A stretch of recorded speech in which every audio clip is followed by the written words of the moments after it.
오늘 우리에게 내려주시는 하나님 말씀 에레미야 16장 13절 봉독해 드리겠습니다. 내가 너희를 이 땅에서 쫓아내어 너희와 너희 열조에 알지 못하던 땅에 이르게 할 것이라. 너희가 거기서 주야로 다른 신들을 섬기리니 이는 내가 너희에게 은혜를 베풀지 아니함이라 하셨다 하라. 아멘. 한 주간 동안도 건강하셨습니까? 이제 봄 기운이 맴돌고 있는 좋은 계절을 우리가 눈앞에 두고 있습니다. 2024년도 봄에는 우리 모두에게 개인적으로나 가정적으로 좋은 일들이 많이 있으면 좋겠습니다. 옛날에 고집이 매우 센 사람과 똑똑한 사람이 한 동네에서 같이 살았습니다. 어느 날 두 사람 사이에 다툼이 일어났는데 큰 것이 아니라 아주 사소한 것을 가지고 서로가 억지를 부리는 것입니다. 그 내용이 뭐냐면 이 고집이 센 사람은 4 곱하기 7은 27이라고 하는 거예요. 4, 7은 27이다. 그거를 죽어라고 양보를 안 하는 거예요. 그러니까 그 옆에 있던 똑똑한 사람은 아니다. 4 곱하기 7은 28이다. 이렇게 둘이서 다툼이 있었던 겁니다. 한참을 싸워도 해답이 나오지 않으니까 답답한 마음에, 그렇다면 우리 둘이서 이것을 가지고 우리 마을의 원님한테로 가보자. 그래서 원님에게 답을 내려달라고 요청을 하자. 이렇게 하고는 원님에게로 찾아갔습니다. 그리고 원님이 두 사람 이야기를 다 듣더니 한심스러운 표정으로 고집 센 사람에게 이렇게 원님이 물어봤습니다. 자네는 4 곱하기 7이 27이라고 확신하느냐? 이렇게 원님이 물었습니다. 그랬더니 하는 말이 네, 그것은 너무나 당연한 것입니다. 그런데 이놈이 28이라고 자꾸 우겨댑니다. 그래서 제가 답답해서 원님을 찾아왔습니다. 이렇게 말했습니다. 그 말을 듣고 나서 원님이 이렇게 선고했습니다. 4 곱하기 7을 27이라고 한 사람은 풀어주고 28이라고 한 사람에게 곤장 10대를 때리거라. 이렇게 결론을 내렸습니다. 그 말을 듣고 고집이 센 사람은 이제 자리를 떠나면서 똑똑한 사람을 향해서 놀려대면서 그 자리를 떠났고, 똑똑한 사람은 억울하게도 곤장 10대를 맞았습니다. 영문도 모른 채 곤장을 맞고 나서 이 똑똑한 사람이 원님에게로 찾아갔습니다. 아니 원님, 제가 28이라고 한 게 맞는데 왜 원님은 27이라고 말한 사람을 편들어 줍니까? 이렇게 따졌더니 원님이 대답하기를 4 곱하기 7을 27이라고 말하는 아둔한 사람과 싸우는 내가 더 어리석으니라. 내가 너를 매우 쳐서 너의 어리석음을 일깨우게 한 것이니라. 이렇게 대답했다는 것입니다. 개하고 싸워서 이기면 개보다 더한 놈이 되고, 개하고 싸워서 지면 개만도 못한 놈이 되고, 개하고 싸워서 비기면 개 같은 놈이 된다 그럽니다. 무슨 말이냐면 설득이 안 되는 사람과 다툴 필요가 없다는 거예요. 뭔가 이렇게 대화가 되고 소통이 되고 뭔가 생각이 좀 열려가지고 내가 하는 말을 받아들일 준비가 되어 있고 그 사람이 하는 말을 내가 받아들일 만한 그런 준비가 된 사람하고야 얘기도 할 수 있고 또는 논쟁도 할 수가 있지만, 그렇지 않은 다친, 생각이 닫혀버린, 사고가 닫힌 사람하고는 절대로 싸워봐야 설득이 되지 않기 때문에 무조건 진실이 최상의 답은 아니고 진실보다 더 중요한 것은 포용하는 것이다 라고 하는 것을 그 원님의 선고를 통해서 깨달을 수가 있습니다. 그러므로 진리 문제나 아니면 죽고 사는 문제가 아니라면 진실은 잠시 묻어두고 사랑과 관용으로 상대를 포용해 주면서 마음의 여유와 넉넉함을 가지고 살아야 세상을 풍성하게 할 수 있다는 것입니다. 그 사람도 그 고집이 센 사람도 그렇게 주장했지만 어느 시간이 지나고 나서 자연스럽게 본인이 깨달을 시간도 올 수 있기 때문에 다투고 싸우고 헐뜯기보다는 기다려주는 자세도 필요한 것이다. 이러한 지혜를 배우게 됩니다. 그 전에 저는 성경을 보면서 에레미야서가 매우 어려웠어요. 그리고 잘 이해가 가지 않았어요. 그래서 제가 젊었을 때 설교했던 그 내용들을 보면 에레미야서에 대해서 거의 설교한 적이 없었습니다. 아마 몇 번 되지 않을 겁니다. 그런데 몇 년 전부터 이 에레미야서에 대해서 눈이 떠지고 그 내용이 제 마음에 와 닿기 시작했습니다. 그러다 보니 이렇게 에레미야서를 가지고 지금 몇 달 동안 집중적으로 설교하는 단계까지 왔고, 저도 말씀을 묵상하고 준비하는 가운데 새롭게 은혜를 받고 있고, 또 계시록하고 이렇게 에레미야서가 연결되면서 그 당시에 유다 백성들에게 에레미야 선지자를 통해서 하나님이 주신 말씀이지만 이 내용이 오늘 이 시대에 교회에 주시는 말씀이기도 하다고 하는 것을 저는 절실하게 깨닫고 있습니다. 지난 2주 동안 우리는 하나님이 유다 백성들에게 재앙을 내리시는 이유가 무엇인지에 대해서 말씀을 들었습니다. 유다 백성들이 다른 신들을 쫓아가기도 했고요. 또 하나님의 말씀을 청종하지 않았다고 책망도 받았습니다. 오늘은 하나님이 재앙을 내리신 결과가 무엇인지 3가지를 깨닫고 은혜를 받겠습니다. 첫째, 이 땅에서 쫓아내시겠다 이렇게 말씀하셨습니다. 쫓아내신다는 거예요. 이 말은 하나님이 함께 하시던 땅에서 내보내신다는 거예요. 그 하나님의 영역, 하나님의 테두리, 울타리 밖으로 내어 쫓아버리시겠다. 이 말씀을 하고 계신 겁니다. 우리가 살아가면서 집도 그렇고 또 나라도 그렇고 쫓겨나면 그때부터는 생고생을 하는 거잖아요. 예를 들어서 내가 정말 초라한 움막집이라도 하나 있으면 거기서 어떻게 알콩달콩 살아갈 수 있지만 그 집조차도 땅 주인이 다 허물어버려서 쫓겨나서 오갈 데 없다면 그 신세가 얼마나 처량하겠어요.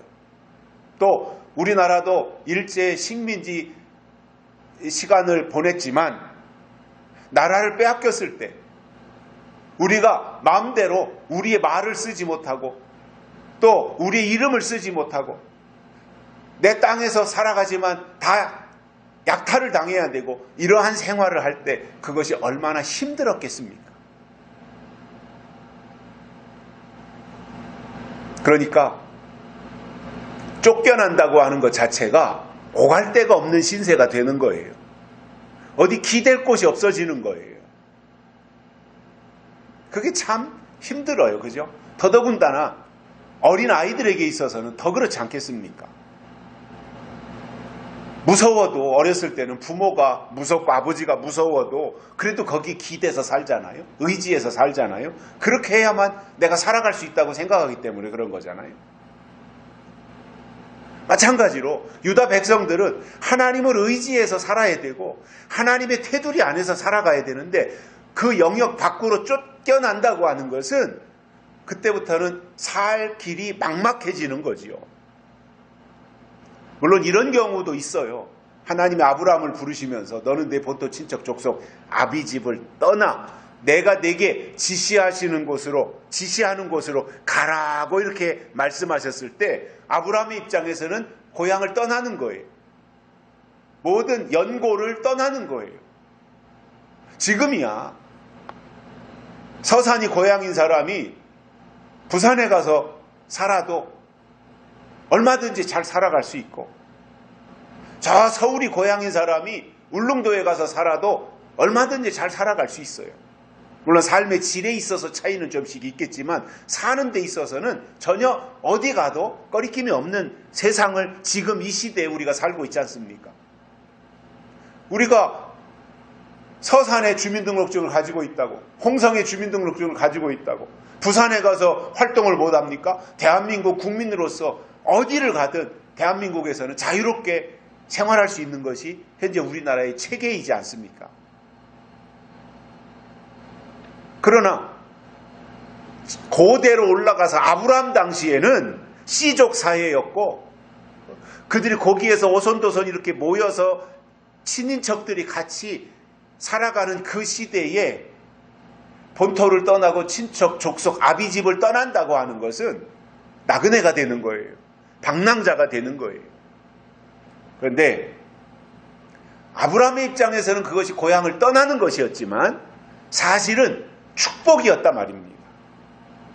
애굽 땅에서 종살이하던 히브리 민족을 모세가 구출해냅니다. 그들을 출애굽을 시킵니다. 그리고 가나안 땅으로 들어가도록 한 것은 하나님의 은혜였습니다.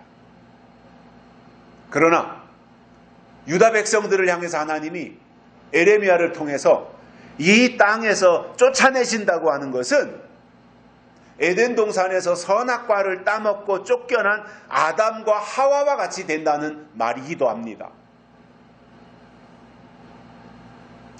우리가 잘 알다시피 에덴 동산이라고 하는 곳은 하나님이 창조하신 곳이고 부족함이 없는 최고의 낙원입니다. 그 이상 없어요.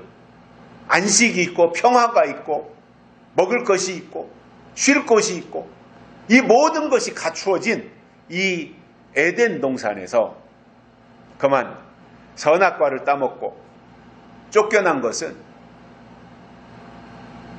비극인 거지요. 아담과 하와에게 있어서 그보다 더 큰 비극은 없었던 거예요. 그 이유가 어디에 있었습니까? 하나님이 금지한 선악과를 따먹었기 때문에 그런 거예요. 먹지 말아라. 그랬으면 안 먹어야 됩니다. 그런데 그것을 그만 먹게 되는데 그 이유가 뭐였습니까? 듣지 말아야 할 뱀의 말을 들었기 때문에 그렇습니다. 뱀이 어느 날 등장해서 하와를 붙잡고 이 선악과의 이 열매를 먹어라. 그러면 눈이 밝아지고 하나님처럼 될 수 있다. 이 말을 듣고 나니까 그때부터 혼란스러워지기 시작한 거예요. 우리가 말이라고 하는 것은 다 영향을 주게 돼 있어요. 우리가 어떤 말을 들으면 다 영향을 받게 돼 있어요. 정치적인 말도 마찬가지예요. 정치적으로 보면 진영이 다 있잖아요. 보수가 있고 진보가 있고 좌파가 있고 우파가 있고 그쪽 진영의 말만 들을 때는 그 진영의 논리 속에서 그냥 자연스럽게 살아갈 수 있는데 그러다가 어느 날 반대편의 진영의 말을 들으면 그때부터는 헷갈리기 시작하는 거예요.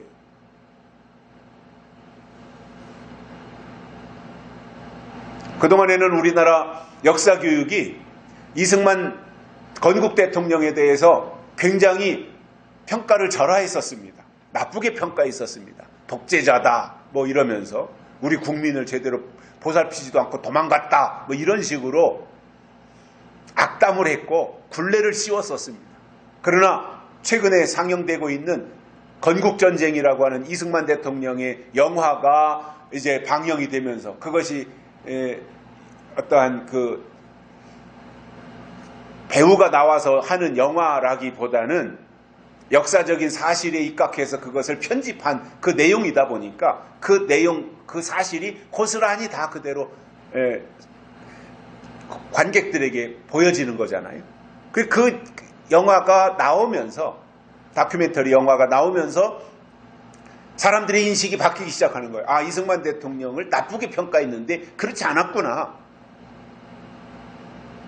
이러한 이제 재평가가 다시 시작이 되기 시작했고, 그동안 한쪽에 일방적인 이승만 대통령을 매도하는 교육에 젖어 있다가 다큐멘터리 그 영화가 상영되면서 역사적 진실에 접근해서 보니까 전혀 이승만 대통령이 그렇게 나쁜 대통령이 아니라 정말 위대하고 훌륭한 대통령이었구나 하는 것을 알게 되니까 사람들의 생각이 다시 바뀌기 시작하는 거예요.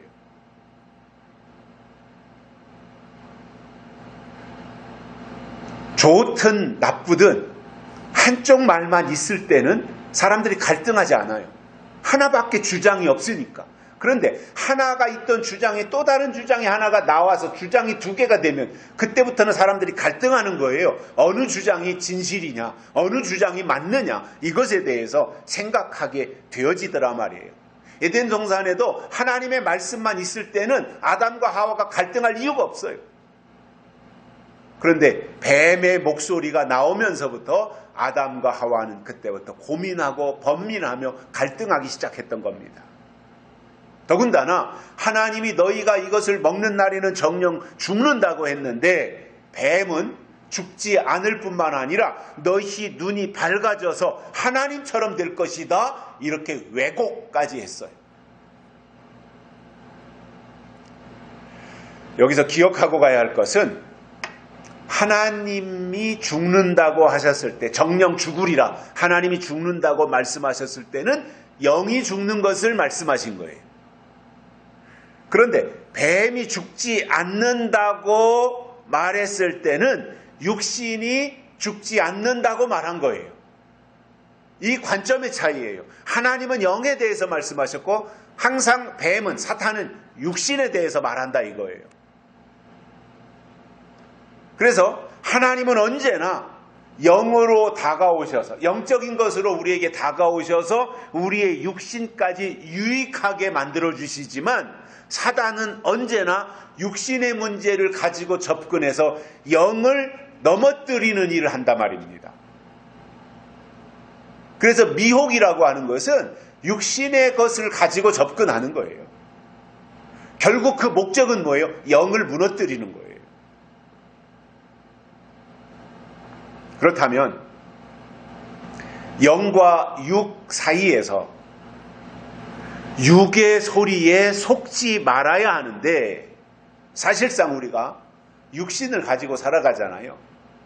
지금은 육신을 가지고 있는 현재는 육신이 주인이잖아요. 육신의 소욕이 참 크잖아요. 사도 바울 같은 경우도 성령의 소욕과 육신의 소욕 그 사이에서 얼마나 힘들어 있고 갈등했습니까? 오죽했으면 오라 나는 권고한 사람이로다. 원하는 바 선은 행치 아니하고 원치 아니하는 악만 행하는도다. 자기 자신을 그렇게 평가했단 말입니다.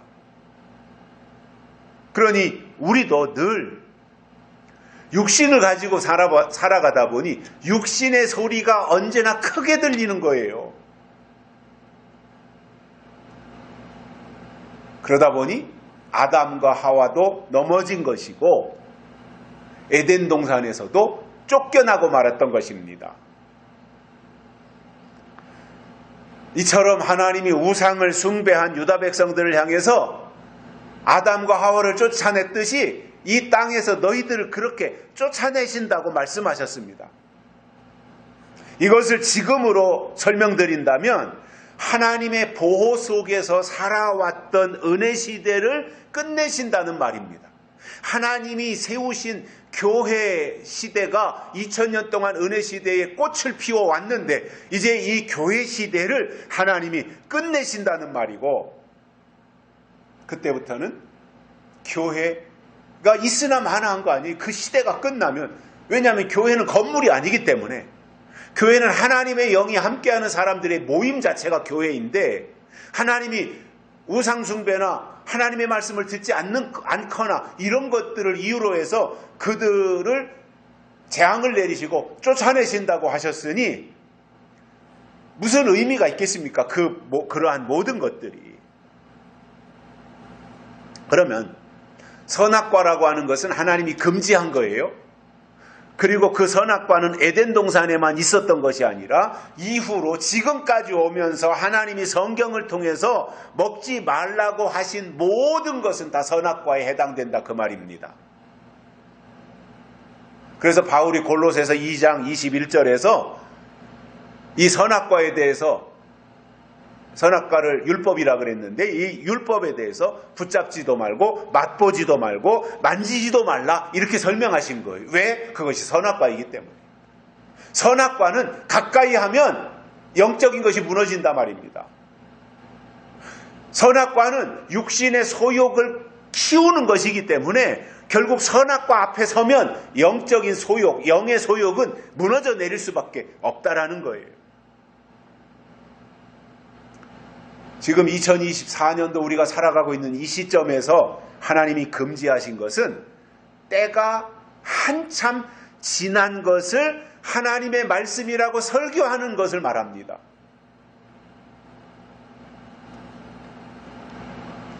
하나님은 교회에게 약속을 주셨고 그리고 교회가 약속을 받았다면 그 약속을 바라보고 그 약속하신 곳을 향하여 그 길로 가라고 하시는데 아직도 율법신앙에 매달려 있다든지 아니면 여전히 지금도 젖이나 먹고 또 초등학문에 매달려 있으면 그것이 선악과를 먹는 것이다 그 말씀입니다. 요한계시록 9장에 나오는 여섯째 나팔은 마병대에 대한 설명입니다. 9장 17절에 이렇게 설명합니다. 말에 탄 자들을 보니 불빛과 자줏빛과 유황빛 흉갑이 있고 또 말들의 머리는 사자머리 같고 그 입에서는 불과 연기와 유황이 나오더라. 이렇게 말씀하고 있습니다. 이것이 여섯째 나팔에 등장할 마병대, 둘째 화다 말이에요. 그리고 그 입에서 나오는 불과 연기와 유황으로 사람 3분의 1이 죽더라 이렇게 말씀하고 있으니까 이게 얼마나 무시무시한 거예요. 그런데 마병대가 나와서 3분의 1을 죽이는 이 죽임은 영, 혼, 육 중에서 영을 죽이는 것이다 그 말입니다. 실제로 사람들의 목숨을 끊는 것이 아니라 그 사람 속에 그 사람을 지탱하고 있는 영을 죽이는 일을 한다는 거예요. 정말 우리가 두려워해야 될 것은 영이 죽는 것이고 영이 죽으면 모든 것이 다 끝난 것입니다. 그런데 이 마병대의 재앙에 죽지 않고 남은 사람들이 있는데 그들은 그 손이 하는 일을 회개치 아니하고 오히려 여러 귀신과 또 보거나 듣거나 다니거나 하지 못하는 금은 동과 목석의 우상에게 절을 한다 이렇게 말씀하고 있습니다. 이것이 미혹을 당해 또는 다시 하나님이 금지하신 우상을 숭배하며 선악과를 따먹는 것입니다. 우상 숭배한다 그랬잖아요. 금은동 목석 우상에게 절한다. 그러니까 이 계시록에서도 마지막 문제가 뭐예요? 우상이에요. 근데 그 우상이 어떻게 등장한다는 거예요? 과거의 우상은 구약시대의 우상, 그때 돌아가서 보면 금송아지를 만들어 놓는다든가 이런 것들이잖아요. 우상이라고 하는 것이. 어떤 형상을 만들어 놓고 사람이 형체를 만들어 놓고 거기다 의미를 부여하는 게 우상이잖아요. 그리고 그것을 하나님을 대신해서 우상을 숭배하는 것이 유다 백성들이 과거부터 해왔던 일입니다. 그런데 그 모든 구약시대를 끝내시고 예수님을 이 땅에 하나님이 보내셔서 교회를 세우시고 이제 교회 시대를 열어 지금까지 왔는데 계시록에 가서 보니까 마지막 시대의 끝에 가서도 우상 문제가 등장하더라 그 말이에요. 그러니 하나님이 세우시고 하나님이 주신 교회는 하나님만 섬기는 줄 알았더니 마지막에는 교회가 오히려 우상을 섬기더라, 우상을 숭배하더라 이렇게 말씀하고 있으니 이게 얼마나 모순된 겁니까? 그런데 그 우상이 뭐라는 거예요? 금, 은, 동, 목석이라는 거예요. 그것을 제가 그전에도 말씀을 드렸지만 솔로몬이 성전을 지을 때 금, 은, 동으로 성전을 지었단 말이에요. 그러니까 이것이 교회다 말이죠. 마지막 우상이 교회다. 지난주도 말씀드렸잖아요. 마지막 우상은 두 가지 형태로 나타나는데 하나는 건물로서 교회가 되고 둘째로는 사람으로서 적그리스도가 우상으로 등장한다. 이렇게 설명을 드렸습니다. 우상이에요. 그래서 마지막 우상은 사람의 형체를 가지고 나타나서 적그리스도일 경우에 또 능력자로 나타나서 사람이 가지고 있는 이 문제 있잖아요. 사람이 살면서 안고 있는 문제, 질병의 문제가 될 수도 있고 또 가난의 문제가 될 수도 있고 이러한 것을 적그리스도가 해결을 해주니까 다 거기에 노예가 될 수밖에 없는 거예요. 그리고 적그리스도를 숭배할 수밖에 없다고 하는 것을 우리가 말씀을 통해서 깨달을 수가 있는 것입니다. 이것이 바로 미혹을 당한 것이고 하나님이 금지하신 우상을 숭배하는 선악과가 된다는 말입니다. 마태복음 24장에서 예수님이 말씀하신 것을 보면 그날에는 아이벤 자들과 젖먹이는 자들에게 화가 있으리라 이렇게 말씀하셨습니다. 그러니까 이것을 가지고 문자적으로 해석해서 결혼도 하지 말고 임신도 하지 말고 애도 낳지 말아라. 예수님 오실 때가 되면 애 낳아도 안 된다. 이렇게 문자적으로 해석하는 사람들이 있어서 이게 사회적 혼란을 일으키고 있는 거지요. 전혀 그게 아닌데 문자적으로 해석하고 육적으로 해석할 부분이 아닌데 여기서 그날이라고 하는 것은 하나님이 작정해 놓으신 어떤 특별한 날입니다. 즉 예수님이 재림하시는 것과 관련되어진 어떤 날이에요. 그날에 예수님의 재림과 관련되어진 어떤 특별한 그날에 그날 가서 보니 젖먹이는 자가 있고 그날 가서 보니 아이벤 자들이 있다면 그 자체가 화가 된다는 거예요. 교회에게 주신 말씀입니다. 이때가 되면 예수님이 다시 오실 때가 되면 하나님을 믿는 교회나 또는 신앙인들이 영적 수준이 높아지고 다 장성해서 하나님이 주시는 철장 권세를 받아 악한 영들과 싸워서 이길 만큼 힘센 장정이 되어 있어야 되는데 그때 가서 임신을 했고 그때 가서 깨끗한 아이를 돌보며 젖이나 먹이고 있다면 언제 커서 악한 영들과 싸우겠느냐 그 말이에요. 그 자체가 죄다 말입니다. 그래서 우리가 어떤 행위 때문에 책망받는 죄도 있지만 때를 분별하지 못하는 것도 하나님 보실 땐 죄입니다. 때를 분별하지 못한 게 죄예요. 때를 분별하지 못했기 때문에 지금 이미 교회가 신자들의 영을 하나님의 아들과 방불할 정도로 장성한 분량까지 키웠어야 되는데 예수님이 다시 오시는 시점에 가서 보니 그때서 젖이나 먹이고 아이를 베고 있다면 언제 커서 사탄과 싸우겠습니까? 안 된다 말입니다. 때를 모르는 것이 불법이고 때를 모르는 것이 죄다 말이에요.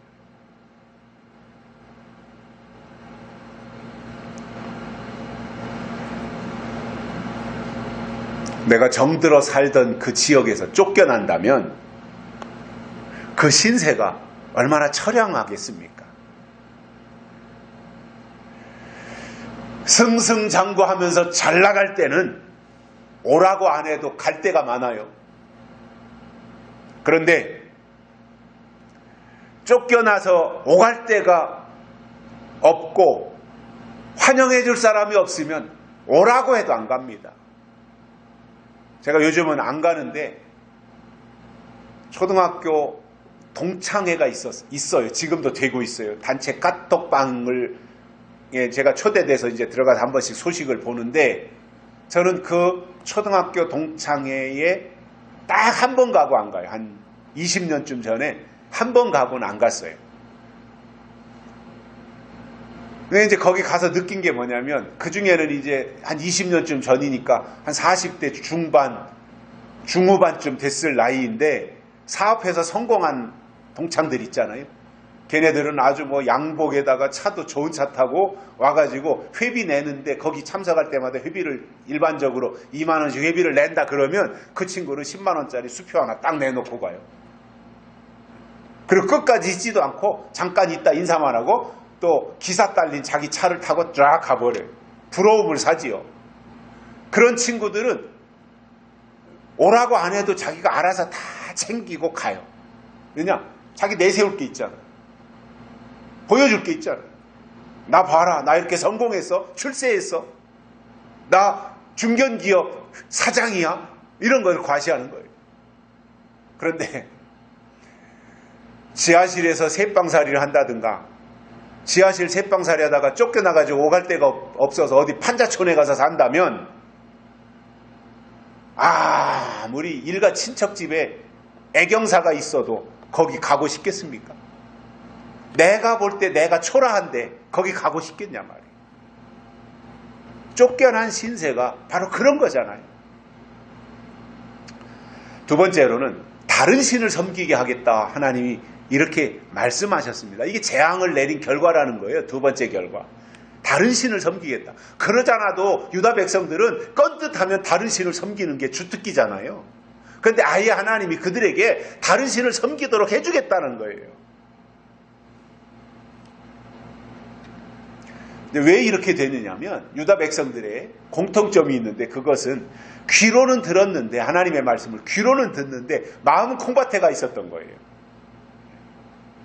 그러니까 말로는 듣는데, 말로는 듣는데 그 속에 담긴 내용, 즉 하나님의 뜻에는 관심이 없었던 거예요.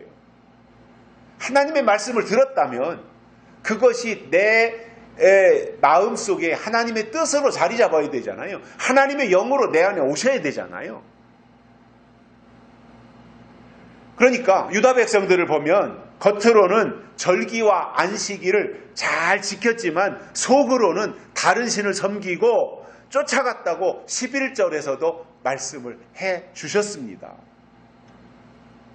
자, 그러면 하나님은 우리의 마음을 감찰하시는데, 그 하나님은 우리에게 요구하는 것이 이런 거잖아요. 우리에게 뭔가 큰 걸 요구하는 것이 아니라, 하나님은 우리의 마음이 늘 하나님께 머물러 있기를 원하시는 거거든요. 우리의 마음을 원하시잖아요. 하나님 우리의 마음 중심을 원하시잖아요. 그런데 문제는, 유다 백성들의 문제는 이런 거예요. 겉껍데기는 성전에 와 있어도 속에 있는 마음은 우상이나 또는 다른 신들에게 가 있었습니다. 그것이 주여 주여 하면서 여호와 하나님을 말하면서 우상을 실제로는 숭배했다는 거지요.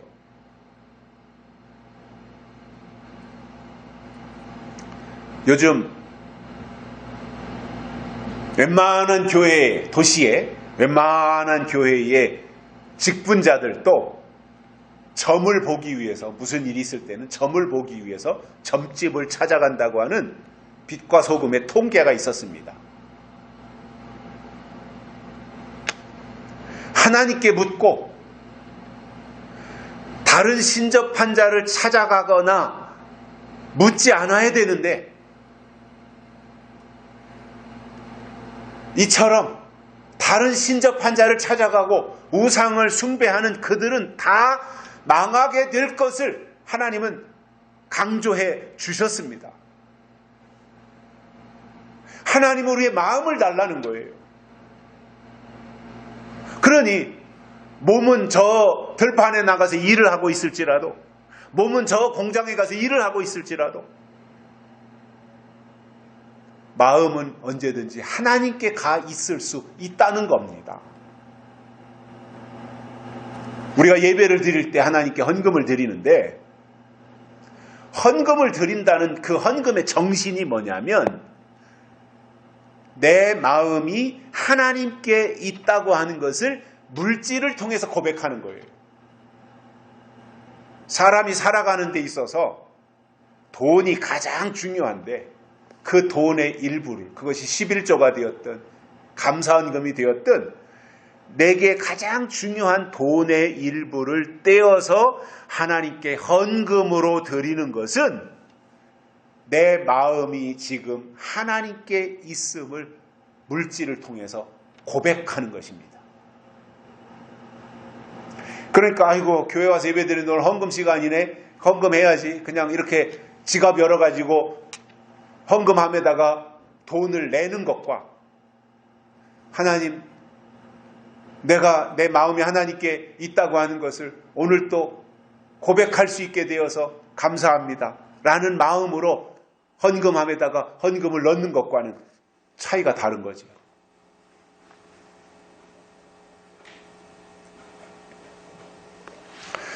헌금의 원리는 하나님께 드린다고 하는 이 행위를 통해서 나는 돈으로 살지 않고 하나님으로 삽니다. 나에게는 돈보다 하나님이 더 중요합니다 라고 하는 것을 보여드리는 아름다운 행위입니다. 구약에서 제사도 마찬가지지요. 가인의 제사와 아벨의 제사가 있었는데 하나님은 아벨의 제사를 받으셨습니다. 이유가 있어야 되잖아요. 하나님이 뭔가 이렇게 하라고 미리 말씀하신 근거가 있어야 너는 받고 너는 안 받고 이렇게 해도 불만이 없는 거잖아요. 근데 가인은 곡식으로 드리고 아벨은 양으로 드렸어요. 그러면 하나님이 원하는 제사는 뭐였어요? 아벨의 제사예요. 양을 잡아 드리는 피의 제사예요. 왜냐? 이것이 앞으로 아벨 이후에 이 땅에 오실 예수 그리스도가 십자가에 달려 피 흘려 죽으실 것에 대한 모형으로서 구약의 제사가 그러한 의미를 가지고 있어요. 송아지를 잡든 양을 잡든 비둘기를 잡든 피를 흘려 드린다고 하는 그 제사를 드리면서 번제를 드리면서 피를 흘리는 그것을 통해서 앞으로 한참 후에 예수 그리스도가 이 땅에 오셔서 십자가에 달려 피 흘려 죽으실 것이라고 하는 것에 대한 구속사적 입장에서의 제사, 이것이 아벨의 제사였고 하나님이 그것을 받으셨던 겁니다. 신약에 와서 예배에 대해서 예수님이 말씀하신 것을 보면 중요하게 이렇게 말씀하셨어요. 이 산에서도 말고 예루살렘에서도 말고 너희가 아버지께 예배할 때가 오나니 곧 이때라. 시대와 법이 바뀌는 것에 대한 설명을 지금 하시는 거예요. 그동안에는 양을 잡아서 드렸고 제사를 또 송아지를 잡아서 드렸고 그런 제사를 드리다가 이제 히브리 민족이 남유다 북이스라엘로 갈라지잖아요. 땅덩어리가 나눠지잖아요. 그러면 성전은 예루살렘이 있는 유다 지역에 성전이 있기 때문에 제사의 문제가 심각하게 대두됐던 거지요. 그러니까 어느 날 예수님을 만난 이 여인이 어디서 예배해야 됩니까? 이걸 물어본 거예요. 어떤 사람은 이 산에서 해야 된다고 하더라. 어떤 사람은 예루살렘에서 해야 된다고 그러더라. 그럼 유다는 예루살렘에서 제사 지내야 된다 그러고 예배 드려야 된다 그러고 이 북쪽에 있는 이스라엘은 저 산에 가서 해야 된다고 하는데 어느 게 맞습니까? 이걸 물어본 거잖아요. 그때 예수님이 그게 아니다. 아버지께 참으로 예배하는 자는 신령과 진정으로 예배할 때가 오나니 곧 이 때라 이렇게 말씀하셨습니다. 시대가 바뀌고 법이 바뀐다는 거예요. 이제 중요한 것은 예배에 있어서 중요한 것은 형식이나 의식이 아니라 신령과 진정, 즉 말씀과 진리가 있어야 된다. 이것에 대해서 설명을 해 주셨던 것입니다. 그러나 우상에게 마음을 뺏기면 그들에게 신령과 진정이 있을 수가 없고요. 마지막 우상은 짐승 우상인데 나타나면 오른손이나 이마에 표를 받게 하는 우상인데 그 우상을 계시록 13장에서는 666, 즉 율법이라고 해주고 있습니다. 그 우상을 이겨야 믿음인 거지요. 하나님이 먹지 말라고 금지한 선악과를 이겨야 믿음인 거지요. 하나님은 우리에게 마음을 요구하시는데 마음이 우상에게 가 있었기 때문에 하나님께 드릴 마음이 없었던 것이고, 그러한 유다 백성들로 하여금 하나님은 다른 신을 섬기도록 결정하신 것입니다. 세 번째로는 은혜를 베풀지 않으십니다. 이게 재앙의 결과입니다. 하나님이 더 이상 그들에게 은혜를 베풀지 않는다는 거예요. 자, 그러면 원래 하나님의 백성들이 누구예요? 똑똑하고 잘난 사람이 아니잖아요.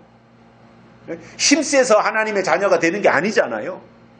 우리가 하나님의 자녀의 신분을 유지하는 것은 딱 한 가지예요. 하나님의 은혜로 된 거예요.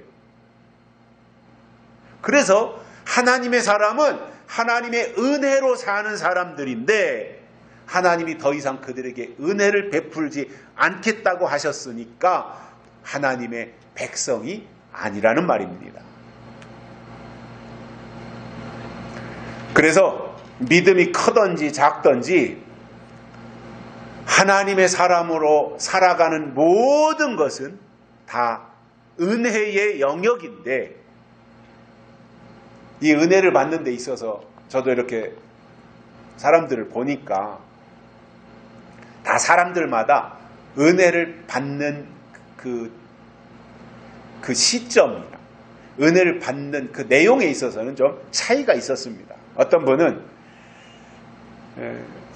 찬양을 통해서 은혜를 받는 분이 있어요. 찬양을 통해서. 그래서 찬양만 주로 들어요.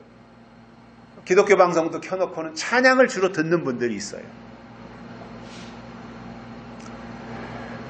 그래서 주일날 교회 가서 예배에 참석해서도 목사님의 설교에 은혜 받는 것이 아니라 그 목사님이 설교하다가 부르는 찬양 한 구절, 거기에 감동하고 은혜 받는 분들이 있어요. 또 어떤 사람들은 설교를 들으면서 그 설교의 내용에 집중하고 그 설교를 통해서 은혜 받는 분들이 있어요. 그런데 그 내용에 집중하면서 은혜를 받기는 받는데 그분이 늘 감동하는 부분이 어디냐면 예수님의 십자가 얘기만 나오면 그는 마음이 울컥하고 감동하는 분들이 있어요. 또 어떤 분들은 요한계시록의 약속에 대해서 말하면 귀가 번쩍 뜨이는 분들이 있어요. 그냥 잠자코 있고 무심코 있다가도 요한계시록의 하나님의 약속, 하나님의 예언, 이 얘기만 나왔다면 귀가 번쩍 뜨이는 사람들이 있어요. 그게 은혜가 되는 거지요. 그 사람에게는. 그 찬양으로 은혜 받든 십자가로 은혜 받든 또 계시록으로 은혜 받든 은혜를 받는다고 하는 것 자체는 다 귀한 일이고 어떤 계기를 통해서 하나님이 그 시대에 주시는 은혜를 받으면 되는데, 은혜는 각자의 영적 상태에 따라서 은혜가 임하는 통로가 있더라는 거예요. 지금은 저는 그렇게 생각합니다. 찬송을 통해서 은혜를 받는다면 신앙의 수준이 굉장히 낮은 사람들입니다. 제가 찬송으로 은혜 받는 거 안 된다, 그것을 그렇게 얘기하지는 않습니다. 그 은혜도 귀하지만, 찬송으로 은혜 받는 것도 소중하지만, 하나님 편에서 볼 때 찬송으로 은혜 받는 정도의 수준은 신앙의 단계가 매우 낮은 사람들의 반응이라는 거예요.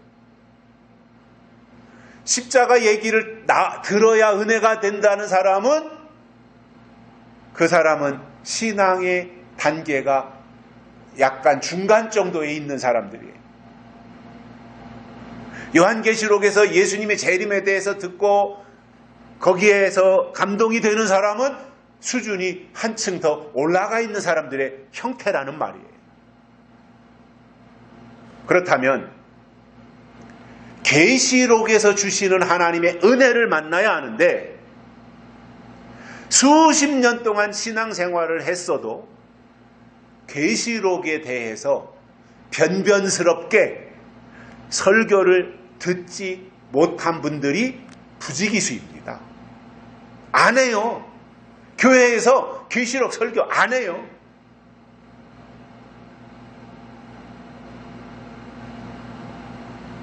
초대교회 사도들이나 초대교회 성도들이 그 힘든 고난과 목숨이 위태로운 상황에서도 그 고비를 극복하고 이길 수 있었던 것은 히브리서 10장에 나오는 말씀처럼 잠깐 후면 오실 이가 오시리니라고 하는 재림신앙이 있었기 때문에 그들이 그 어려움을 이겨낼 수가 있었습니다.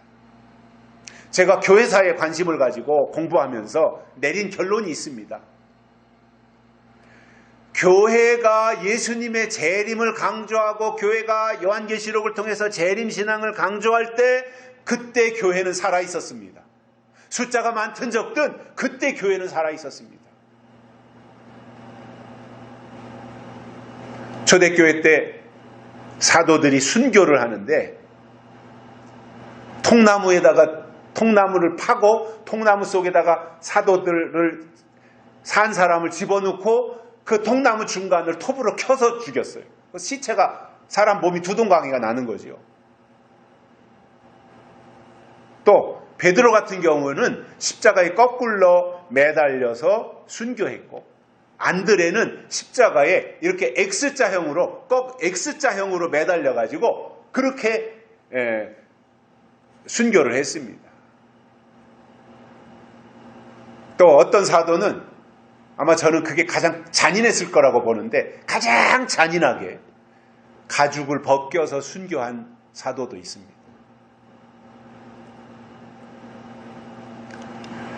여러분 이렇게 생각해 보십시오. 그야말로 목숨 내놓고 하나님을 열심히 잘 믿었는데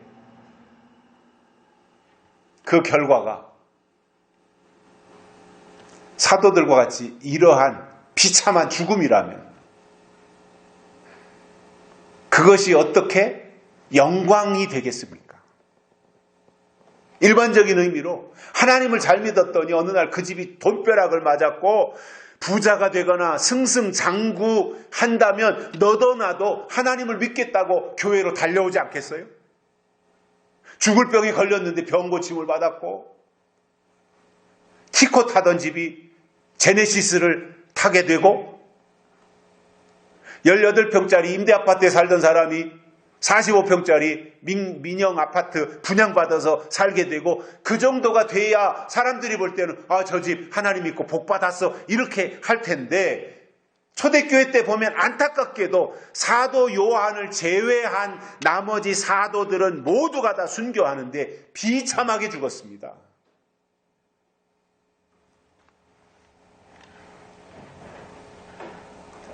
결과가 이렇다면 누가 하나님을 믿으려고 하겠습니까?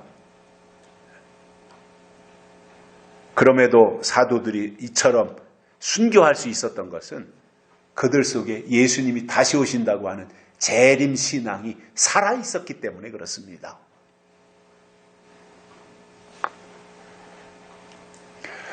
그래서 교회가 재림신앙을 강조하려면 당연히 요한계시록의 내용 속으로 들어가서 그 말씀으로 설교해야 되는데 계시록이 말씀하려는 그 내용의 핵심은 5가지잖아요. 5가지. 인, 환난, 재림, 심판, 천년왕국. 5가지잖아요. 이 5가지를 설명하고 있는 것이 요한계시록의 내용인 거예요. 이쪽 방면에서 한번 설명하고 저쪽 각도에서 또 설명하고 이렇게 계속해서 그 5가지를 설명을 해주고 있습니다. 그런데 더 깊이 들어가서 그 5가지를 설명하는 핵심은 다시 3가지예요. 그 5가지를 나열하고 있는 것이 계시록이지만 그 나열하고 있는 사건 5가지를 파고 들어가서 핵심을 보니까 3가지를 설명하는 거예요. 인, 나팔, 대저. 7인, 7나팔, 7대저. 이것을 설명하고 있는 것이 요한계시록이더라 말입니다.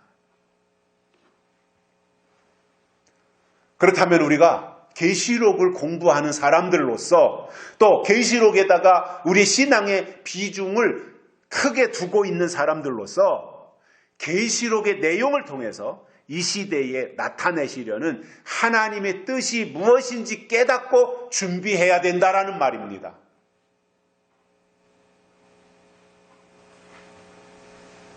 저는 지금도 잠을 자거나 아니면 병들어 있는 신앙은 그 증거로 요한계시록에 조금의 관심도 두지 않는다고 봅니다.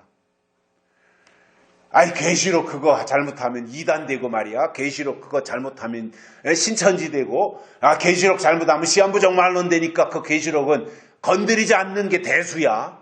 그 계시록 괜히 잘못했다 손해볼 거 왜 그 계시록을 해? 그냥 믿기만 하면 돼. 이렇게 말한다면 그 신앙 자체는 병들었거나 잠들어 있다는 말입니다.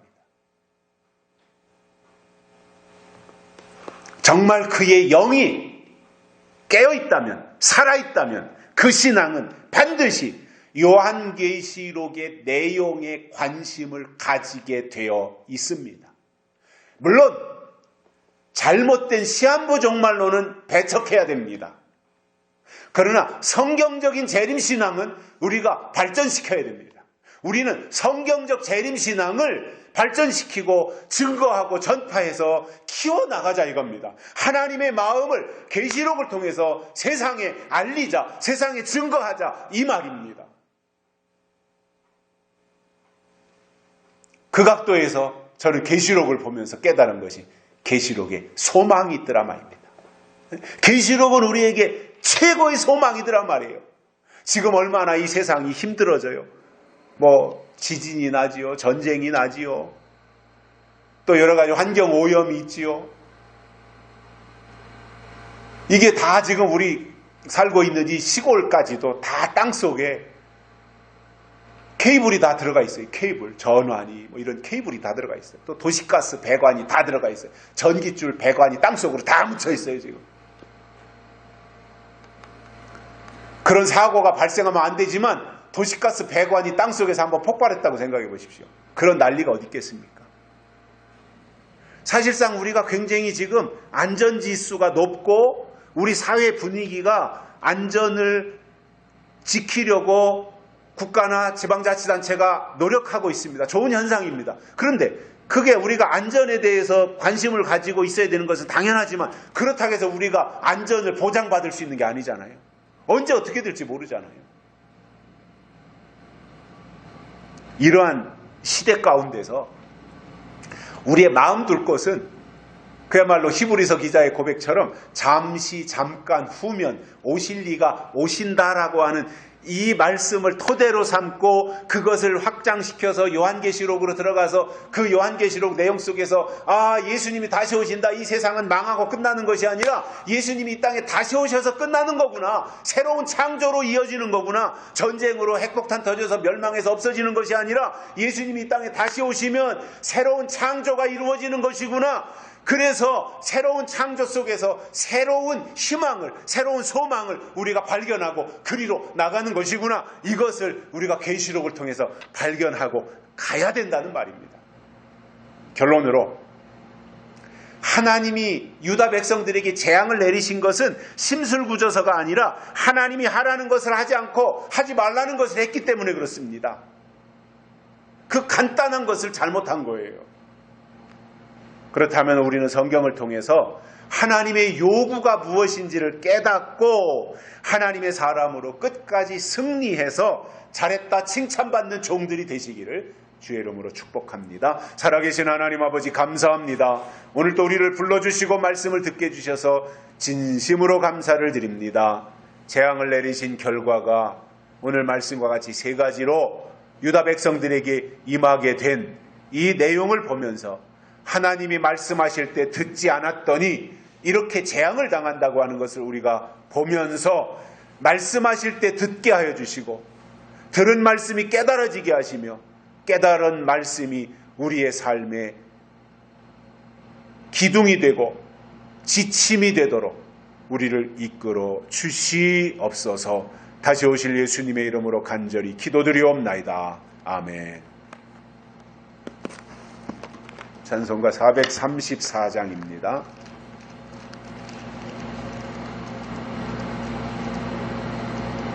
1절과 3절 부르시면서 헌금 드리시겠습니다.